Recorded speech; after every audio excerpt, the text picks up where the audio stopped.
The militant group has confirmed its longtime leader, Hassan Nasrallah, has been killed.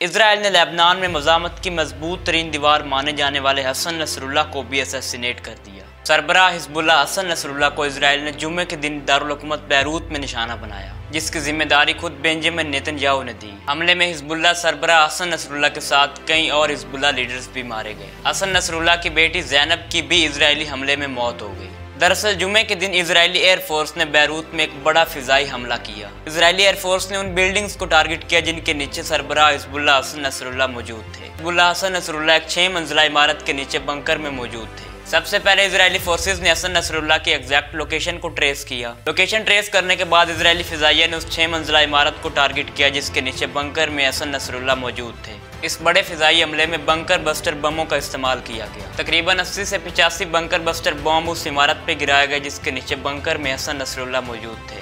इस बड़े हमले को sir अंजाम देने के बाद इजराइल ने हसन नसरुल्लाह की मौत का दावा किया। शुरुआती कुछ घंटों में तो हिजबुल्लाह ने इजरायली दावे की कोई तस्दीक या तरदीद नहीं की, लेकिन बाद में हिजबुल्लाह ने यह कन्फर्म कर दिया कि हसन नसरुल्लाह को असैसिनेट कर दिया गया है इजराइल की जानिब से। जिसके बाद लेबनान और ईरान में लोग बड़ी तादाद में सड़कों पर निकल आए। इजरायली हमले में शहीद होने वाले हसन नसरुल्लाह आखिर कौन थे और इन्होंने लेबनान और हिजबुल्लाह के लिए क्या रोल प्ले किया?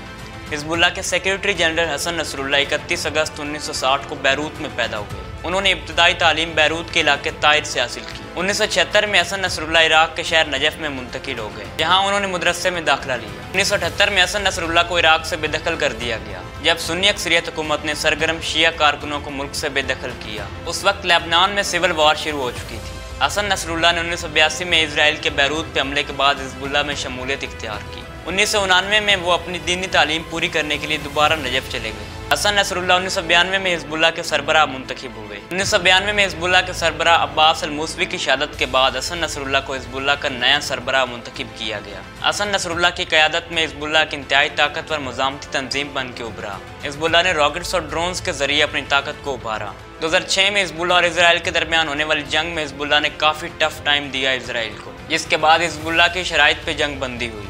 2006 में इजराइल ने साउथ लेबनान से अपनी फौजें वापस बुला ली। इसे हिजबुल्लाह और हसन नसरुल्लाह की एक बड़ी कामयाबी कहा जाता है। 1997 में हादी नसरुल्लाह भी इजरायली हमले में शहीद हो गए थे। हसन नसरुल्लाह पर भी कई दफ़ा जानलेवा हमले किए गए, लेकिन वो मौजज़ाना तौर पर महफूज रहते। लेकिन 27 सितंबर 2024 को उन्हें बैरूत में बंकर बस्टर बमों के जरिए शहीद कर दिया गया। उनके साथ कई और हिजबुल्लाह रहनुमाओं की भी मौत हो गई।